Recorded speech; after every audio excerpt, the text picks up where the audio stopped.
Life is a journey, filled with challenges, opportunities, and unexpected moments. But with the right strategies, we can find meaning, purpose, and fulfillment along the way. This podcast is to help navigate you to apply biblical principles into your everyday life's challenges. Welcome to the Strategies of Life podcast. Who's that? I was trying to think of that actor, Jim Carrey. Mm-hmm. How I watched an interview one time where he was talking about when he got a part, he would literally play that part even outside of in his personal life at home. Yeah. And over the years of doing that, he made a comment one time on an interview that he went through this period of his life where he literally didn't know who he was. He had played so many different characters and so many different parts.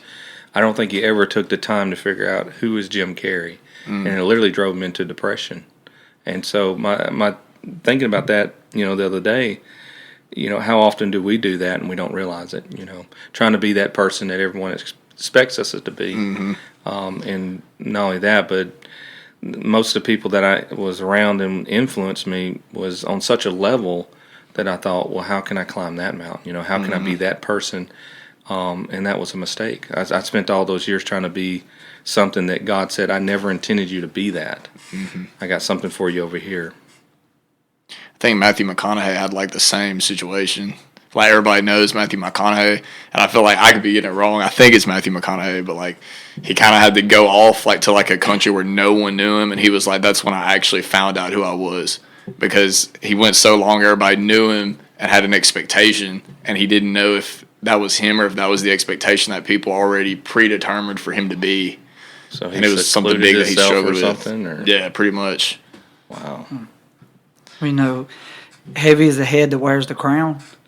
And, to be the movie star, to be the quarterback, to be the Pro Bowl, the MVP, and a lot of the stress that people put on themselves just to maintain is a lot of pressure. Yeah. And it's not even anything that you would put on him or the coach would put on him. It's self-inflicted.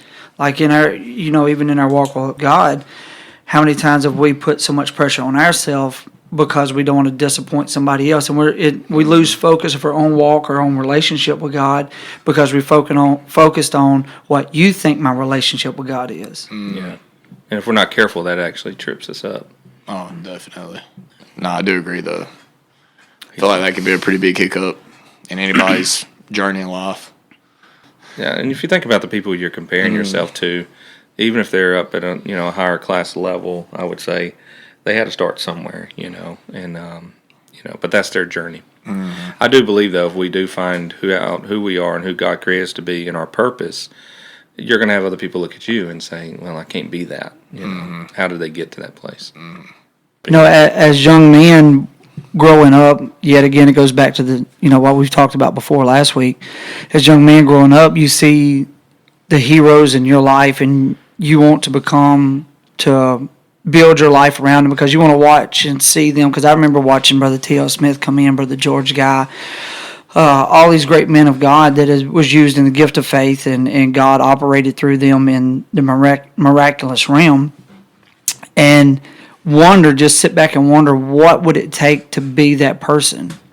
What did he have to go through? And I remember Brother Smith saying, or I think it's Brother Guy, he said, if you want to be the one to be that guy, you have to endure the battles that he had to go through to become that. And if it's not God's intention for you to be that person, but yet you start your journey down that path, then you get lost in it because it wasn't intended for you to start with. It was his purpose, his calling, and his intention. But because you get started down that journey and you start encountering some of his giants, some of his battles, you lose yourself trying to become something that it wasn't intended for you to become. It's like David, he was anointed to become king, but at that moment when he steps out to say, hey, I'll fight Goliath, Saul said, well, here, wear my armor, put on my armor. And so David tries it on. He's already anointed to be king. This is the king's armor. Yeah. And David is trying on the king's armor, the king's headgear, the king's sword, and he's like, this is mine. This was anointed. I was told that this was going to be mine years ago. This is who I'm about to be. But David was wise enough to say, I haven't proven this yet. That's it. Not to say I won't wear it one day, but today's not my day. And if I go out there so full of zeal and with such an ego and pride, I believe David would have got slain.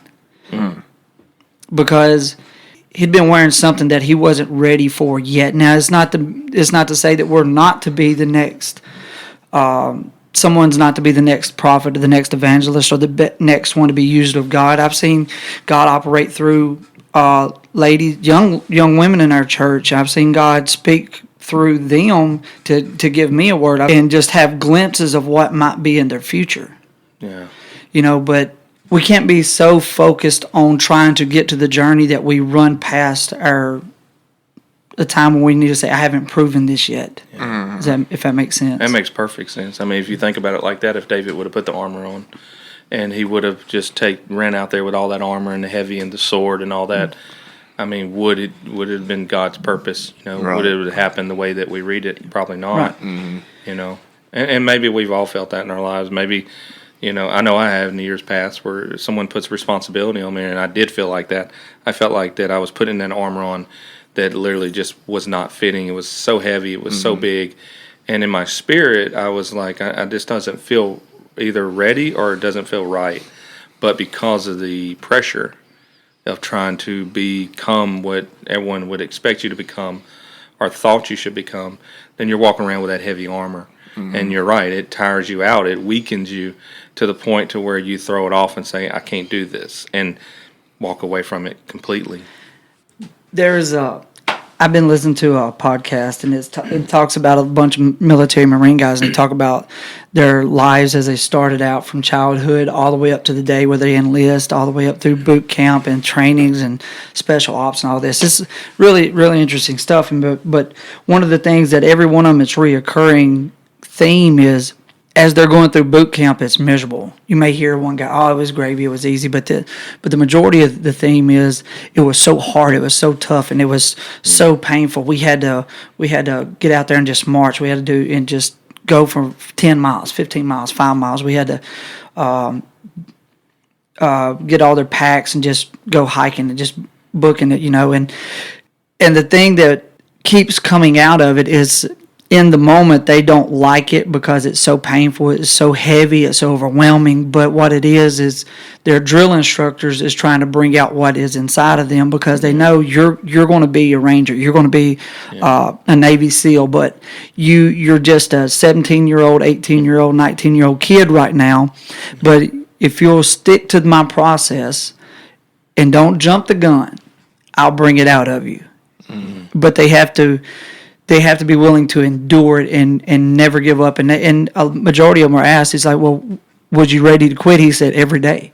Every day I got up, I was ready to quit before we even got started. When I went to bed that night, I was ready to quit, but something in me just kept pushing me. And that is, yet again, going back to some of the things we talked about last week, we can't give up, because we are going to become what God called us to be, but don't put so much pressure on us through the training, because we're not there yet. You're not a failure because you're not what you're called to be yet, or you feel like you've fallen short. And it's, talking to myself too, just because you feel like you're kind of just off the mark just a little bit doesn't mean you're a failure. It's just another period, another trial, another test that God's trying to bring it out of you. Yeah, and I think that's why it's important to have very wise leaders. They find that balance in you. One can look at you and say, that's too much for him. Slow down just a little bit. I used to train supervisors, and they would come in with just attitude of driving with fear or driving with this, rudeness of an attitude. And I would have to teach them that you don't just do everybody like that. If you kind of look at what's that little kid's toy with the little box, and it has different, like the little star, the little heart, little square. Yeah, the shapes. We're all going inside the box. We're getting to where we need to be, but we're all going to go in on different shapes. Right. And so that's just kind of, goes down to the importance of the leaders understanding that, But you have a purpose, but get you there in the right way. It is, I think me and you mentioned it last week talking, that every cell in the body has its purpose. Every white blood cell, red blood cell, they all serve a purpose, but it all makes up the body.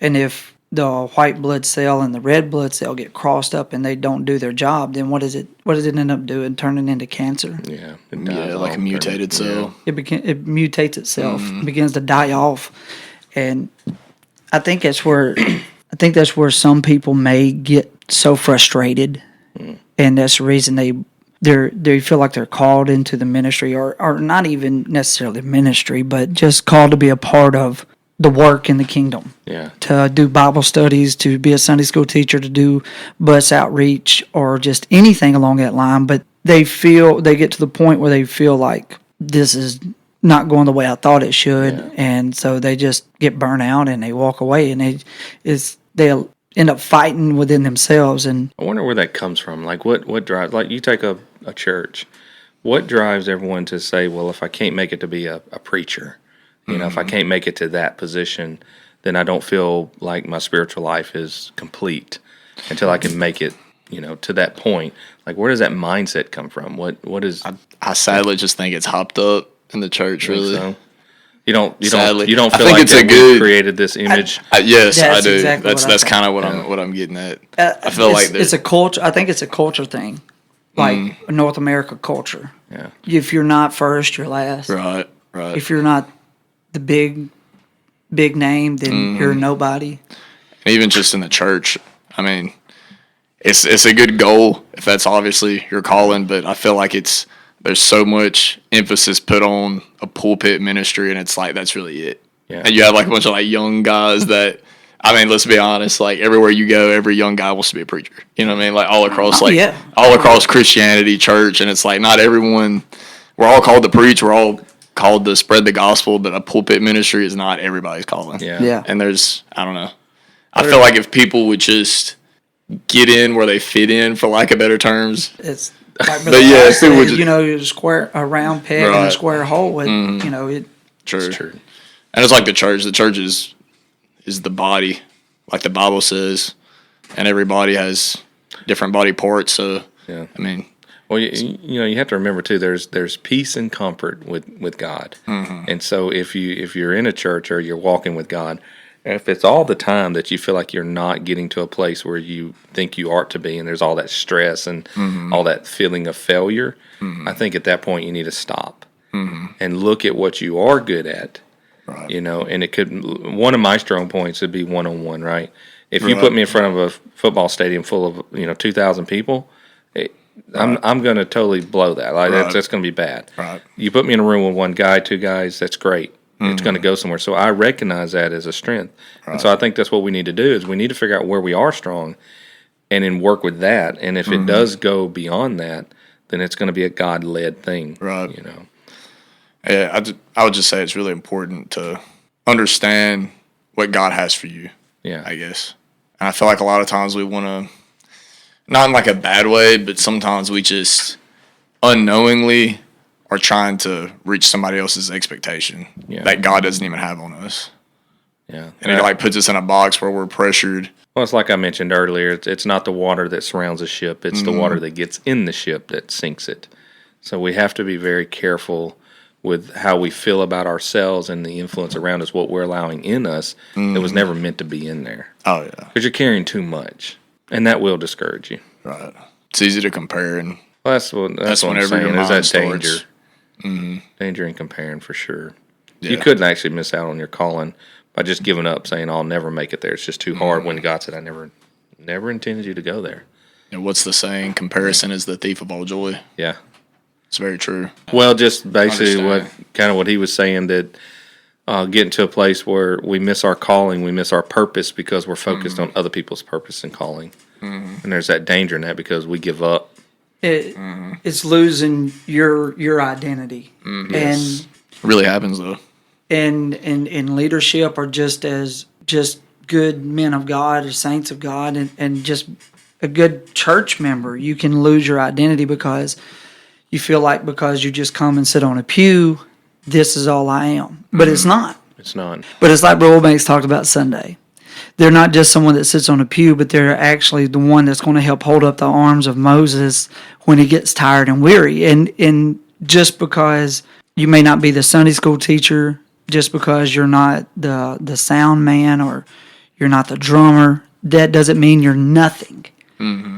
Because every cell, every blood cell in the body serves a purpose. And with less blood cells is less life.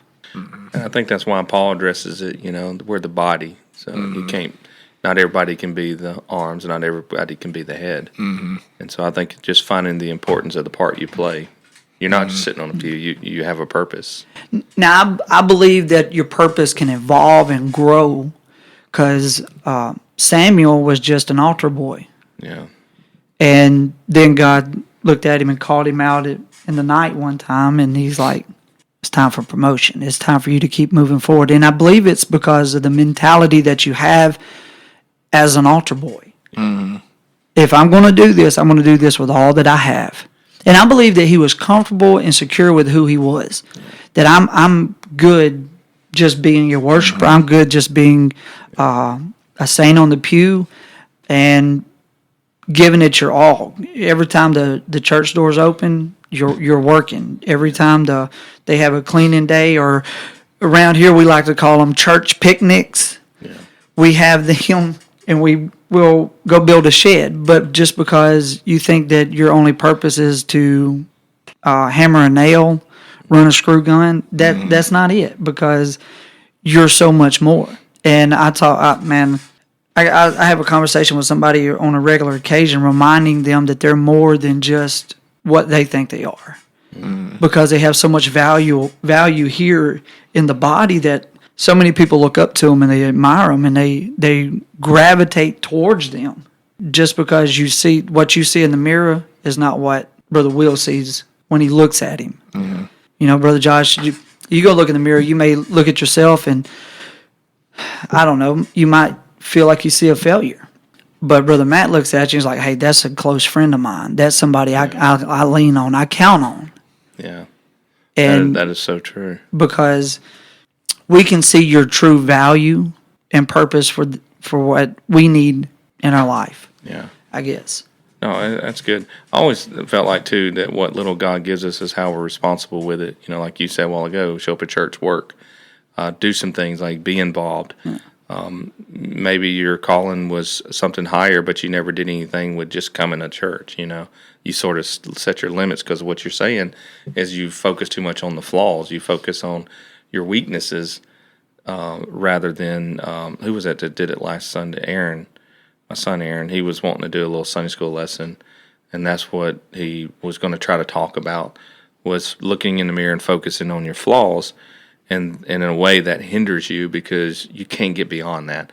So if you think of a better position or being a help to somebody, being a men's leader, in your mind you're thinking, well, I'm not good enough to be that, and I'll never be there because I'm not worthy enough. But you made a good point. When you show up at church, how do you know how people view you?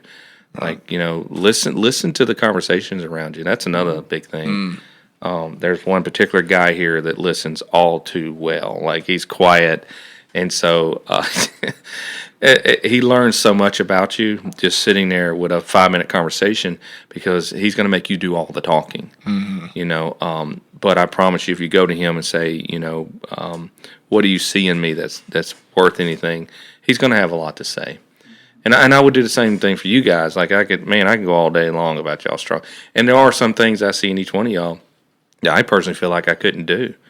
Matt with the sound room and everything. There's no way. I look at that computer board over there like I do a spaceship control panel. Like, I'm scared to even get close to that and actually hit a button. Yeah, it's actually there's no way I'm going to fix it back. Sure. Oh no. So he's very talented at that, and so I don't know if Matt feels that way, but and then I've seen you get up on the platform, and I thought, oh my goodness, what a wonderful presentation of preaching God's word.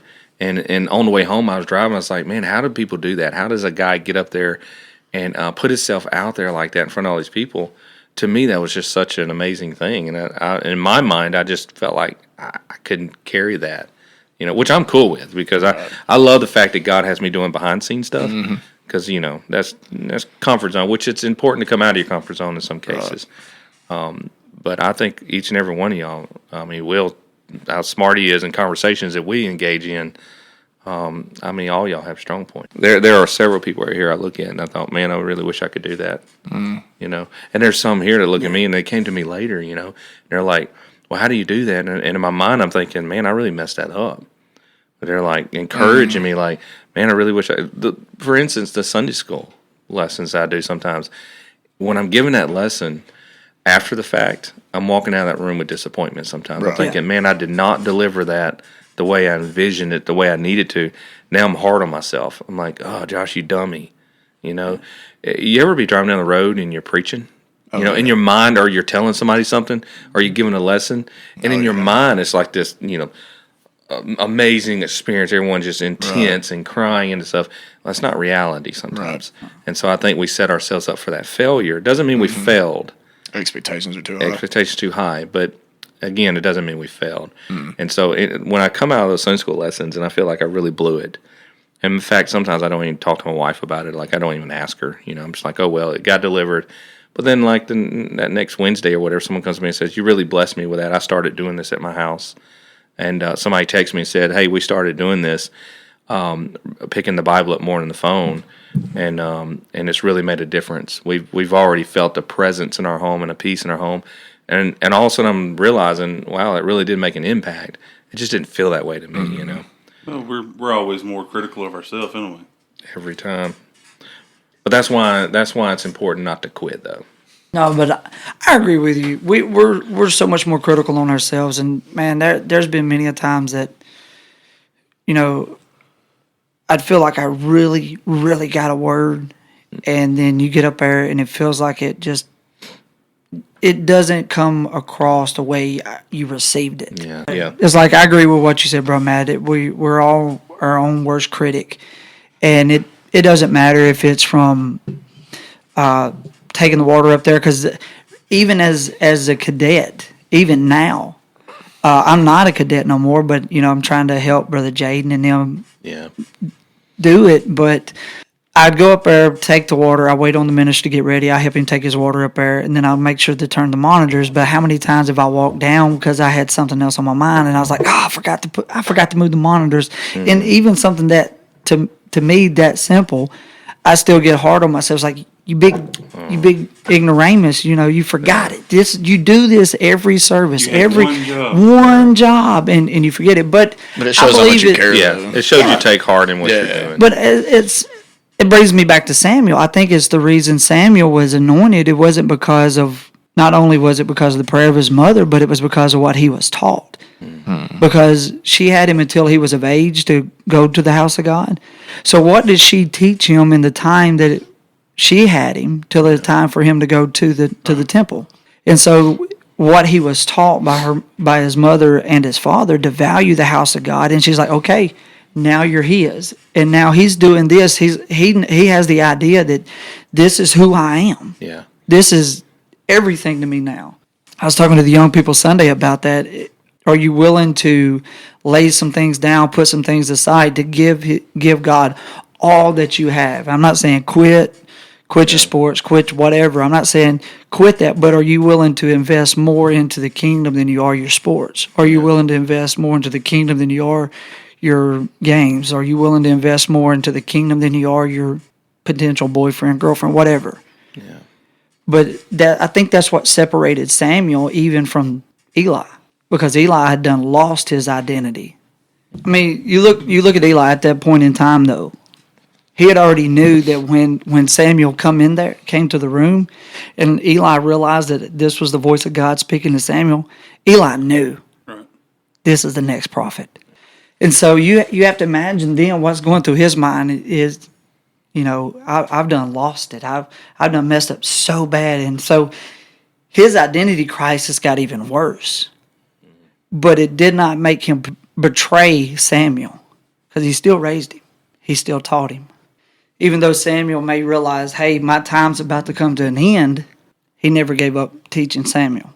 Things that we find as failures in life, and it's not just in ministry, it's not just, it can be in relationships that somebody loses who they are because of, now I'm going to be at church and I'm the one that's going through a divorce now. Now I'm going to be marked as the divorcee, and and then they, because of their crisis, they lose who they are. Mm-hmm. And I believe that's why it's so important that we, who we bring into our life in those moments.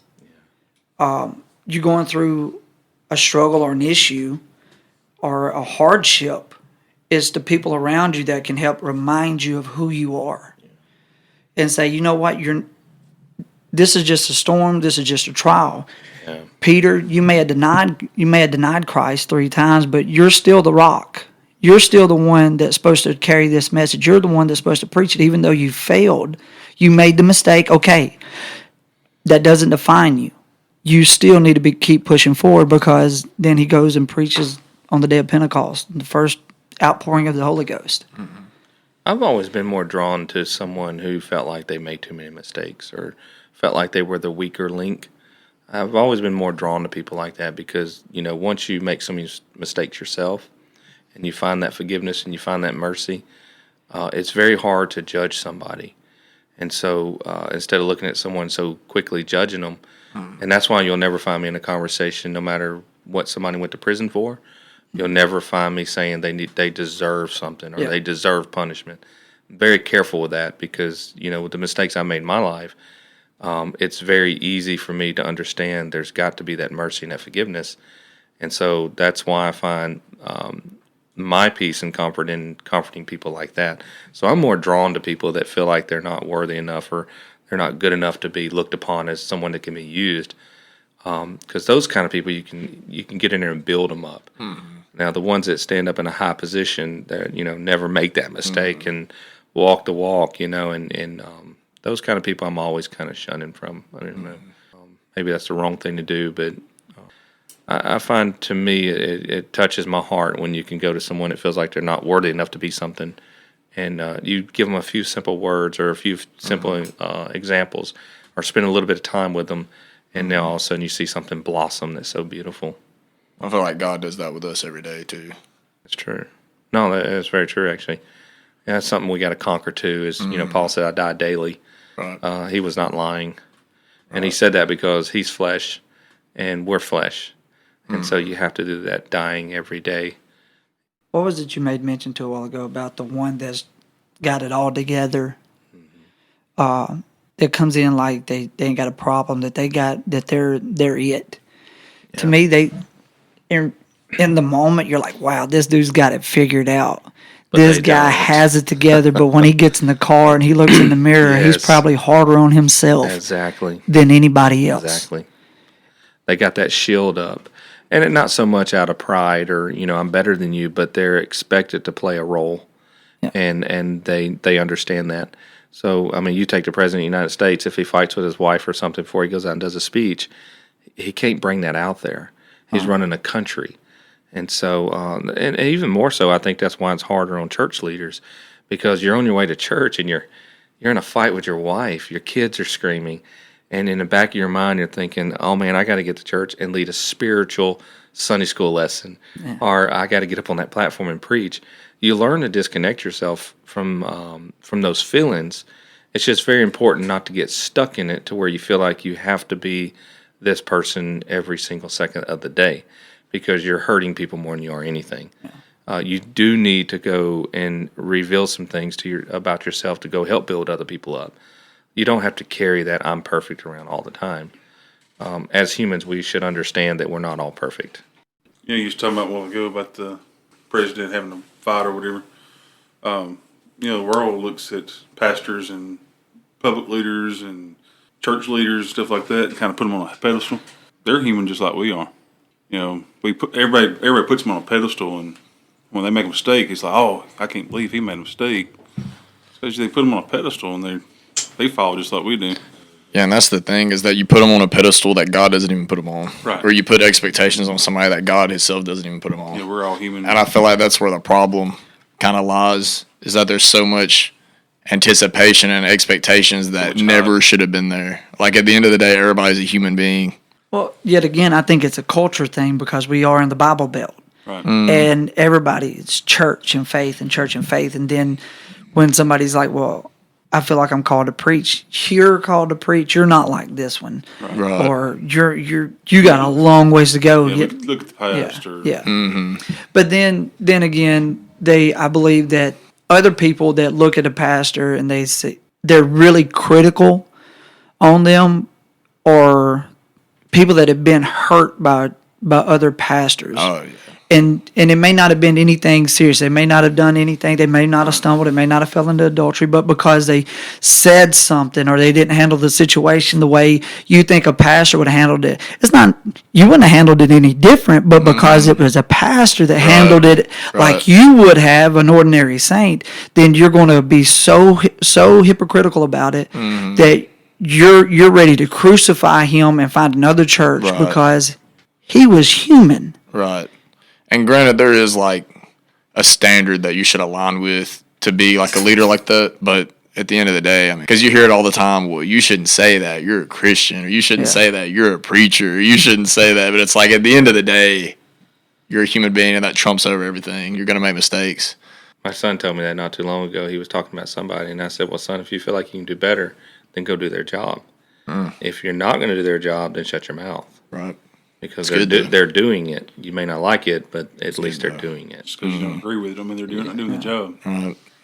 I think a lot of it is because you're not doing it the way I would do it.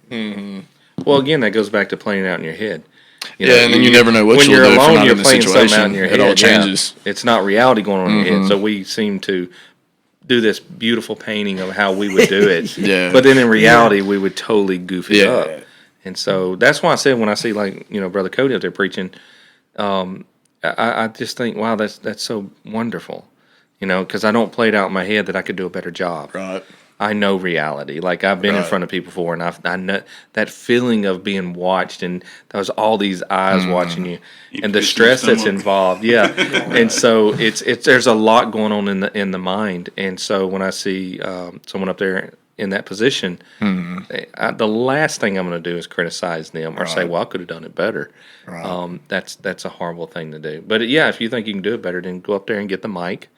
But I promise you it ain't going to play out like it did in your head on the way to church. Exactly. You're going to stumble, stutter, mispronounce words, tell the story from the back, then go back to the front, then forget the middle.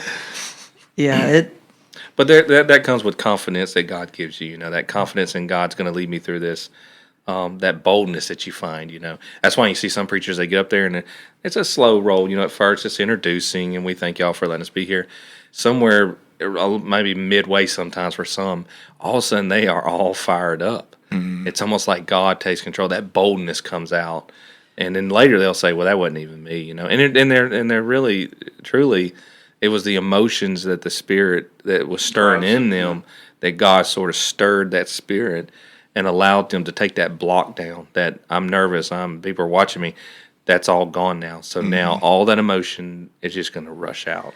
At times you get up there, you got your notes laid out, you got your Bible open, you even got the big bold print so you don't misread your text, and all the way up to the point you feels like you fumble and you're trying to get to the opening of your message and nervous and all up in your head, and you're trying to focus, but as soon as you read the scripture, it's like a peace comes in. Yes. And then you're like, all right, I hear you. I feel you now.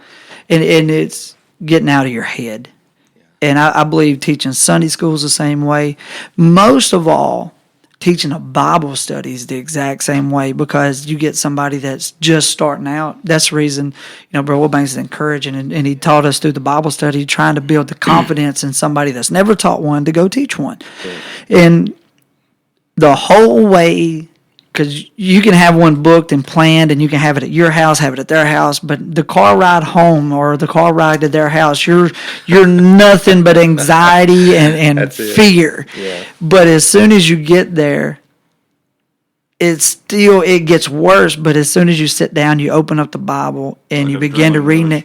As soon as you begin to read it, it's like there's a peace, because you're doing God's work. That's it.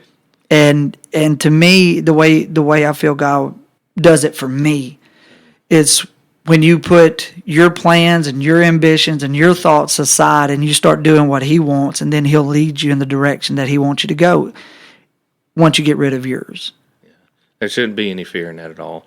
When it comes to something that we're doing for God, there should be no fear. And sometimes that is hard to overcome, but you're right. Once you get into the Word and you get there, it's that peace that you get, you know. And I think that's what Brother Wilbanks is trying to teach so many more people. More than he was trying to teach the Bible study, he was trying to teach them that it's not as hard as you make it out to be. It's not as complicated as you make it out to be, but yet it goes back into that identity crisis. I'm not as capable as you are. I think if everybody could come forward and think about all the trials and the things that they've been through and take all that emotion of not saying, hey, look, this didn't kill me, and take all that emotion and pour it into something. I mean, what God could do with that would be a wonderful thing. I think sometimes we just need what the saying goes, let go of the wheel. Stop trying to drive it with our thought process and just let what God's got us through and helped us through and gave us that peace and that boldness.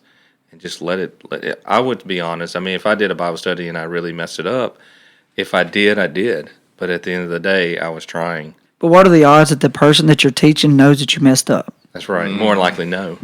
More likely. Because how many's ever, there's been times I've been up there that I know where I stumbled and I know where I had a hiccup. Or like last week, I can't remember, I think I said something to Brother Will, Brother Matt. I was like, why didn't you correct me last week when I said the wrong name? And it's like, what name? I was like, I said Riker instead of Wilder. I meant Wilder. And I caught myself, and I didn't correct myself, but I caught myself, but nobody in the room did at the time. Now you go back and listen to the story again, now you'll know.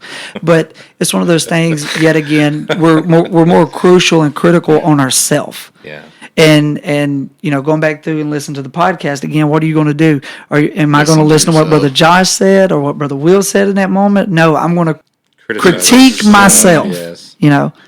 It's natural for us to do that. Oh, yeah.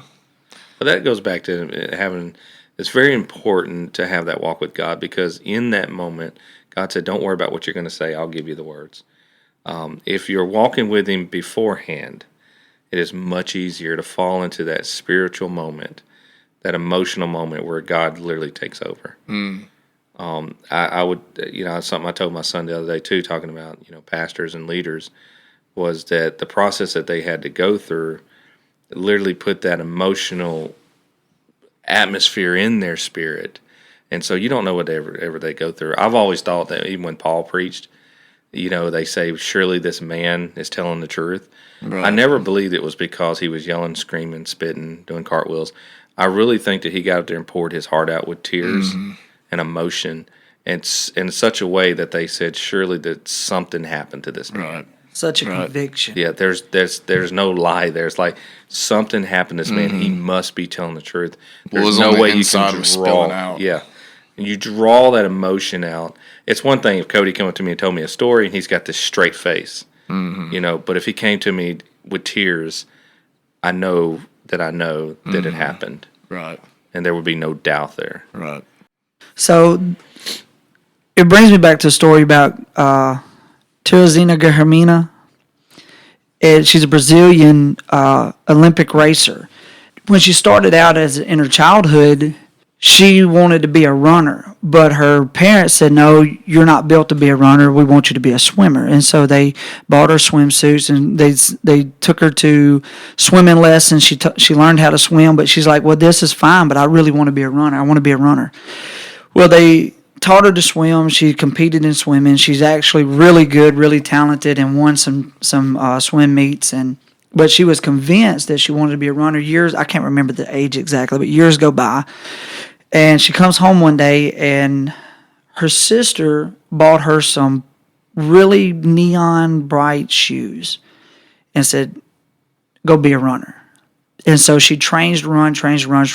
She ends up becoming a very competitive runner. And she goes on to the Olympics. She sets records. She breaks all kinds of meets. Well, she goes on to break records, but she's not your typical average Olympic runner. She's actually blind. She's a blind swimmer. She's been blind her whole life, and her sister had encouraged her to run. And after she started breaking records, she was once asked, "What do you do to prepare for your competition?" And she made the statement. She said, "I'm not worried about who I'm running against. I'm worried about the person beside me." Because as a blind Olympic runners and competitors, they have wristbands that they wear that with somebody that's running beside them. And the way they train is they don't run with somebody that's as fast as they are. They run with somebody faster than they are. And they trust them that they're going to lead them in the right path, in the right direction, and they're not going to take them off course, and they just make a mockery of them.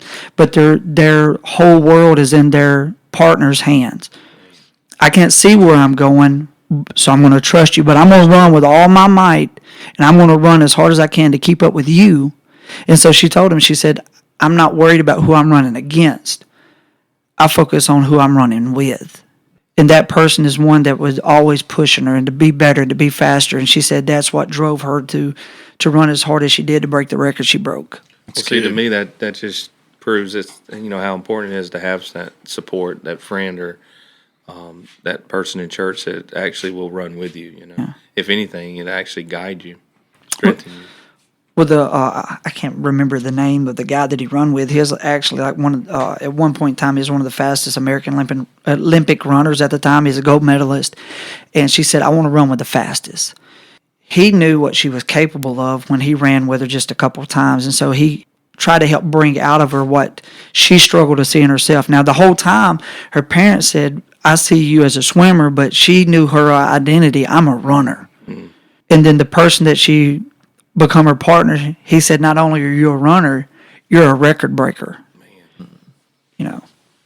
But it doesn't matter where you find yourself disqualified at. I believe if you got the people around you that we can strengthen each other with, and they're in our life, they're here for strength, they're here for encouragement, and if you can find that one that can push you and say, "Hey, this is who you are. This is what you are capable of," and just help bring it out of them. So if you was to encounter somebody going through an identity crisis, what is some advice that you might share with them to try to help them or encourage them to not give up? I would say focus on your strengths, find what you're good at, and build on that. Yeah, I would say focus on God and don't get lost in the surroundings, the noise.